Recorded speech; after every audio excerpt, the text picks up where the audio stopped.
திருமதி லீலாதேவி ஆனந்தராஜா ஆகிய நான் கிளிநொச்சி மாவட்ட வலிந்து காணாமலாக்கப்பட்டோருக்கான சங்கத்தின் இணைப்பாளராக இருக்கின்றேன். நான் இப்போது கூற விரும்புவது, நாம் இன்று பிப்ரவரி மாதம் 20ஆம் தேதி தொடங்கிய தொடர் கவனஈர்ப்பு போராட்டத்தில் இன்று 59வது நாளாக எமது போராட்டத்தை நடத்தி கொண்டிருக்கின்றோம். எமது தொடர் கவனஈர்ப்பு போராட்டம் தொடர்பில் மேன்மை தங்கிய ஜனாதிபதி அவர்களுக்கும் பிரதம மந்திரி அவர்களுக்கும் எமது அரசாங்க அதிபர் அவர்களுக்கும் வேறும் பலருக்கும் இது தொடர்பாக எத்தனையோ மகஜர்களையும் கடிதங்களையும் அனுப்பியுள்ளோம்.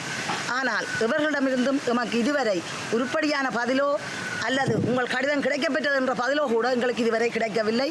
இதுவரை நடவடிக்கையும் எடுக்கப்படவில்லை. இந்த நிலையில் எமது மேன்மைமிகு ஜனாதிபதி அவர்கள் நேற்று முன்தினம் நயினாதீவு நாகவிகாரைக்கும் நயினாதீவு அம்மன் கோயிலுக்கும் சென்று வழிபாடாற்றியுள்ளார். அதைவிட எத்தனையோ இந்து கோயில்கள், நல்லூர் உட்பட எத்தனையோ இந்து கோயில்களுக்கு சென்று வழிபாடாற்றுகின்றார்.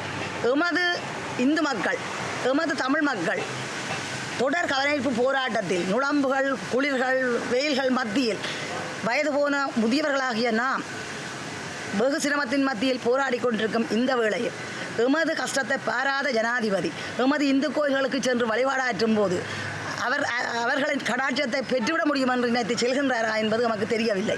அல்லது அவரது கையாளாக தனத்தை மறைப்பதற்காக அங்கு சென்று ஆண்டவனிடம் மன்றாடுகின்றாரா என்பதும் நமக்கு புரியவில்லை. அவரது கையில் இந்த இராணுவம் இருக்குமாயின் அவர் இராணுவத்திடம் போடும் உத்தரவின் மூலம் எமது பிள்ளைகளின் பெயர் பட்டியலை 2 நாட்களுக்குள் பெற்றுக்கொள்ள முடியும். ஆகவே எமது ஜனாதிபதி அவர்கள் தனது இயலாத்தன்மையைத்தான் இப்படி எமது கடவுளிடம் சென்று மன்றாட்டம் கேட்டு மன்னிப்பு கேட்கின்றாரா என்பது எமக்கு தெரியவில்லை. எது எப்படி இருந்த போதிலும் எமக்கு வெகு விரைவில் எமது தீர்வுக்கான பட்டியல் வெளியிடப்பட வேண்டும். இல்லாவிடில் எமது சாத்வீக போராட்டம் மக்களுக்கு, அரசாங்கத்துக்கு இடைஞ்சல் கொடுக்கும் வகையில் வேறு விதமாக உருமாறும் என்பதை இந்த நிலையில் எச்சரித்து சொல்ல விரும்புகின்றேன்.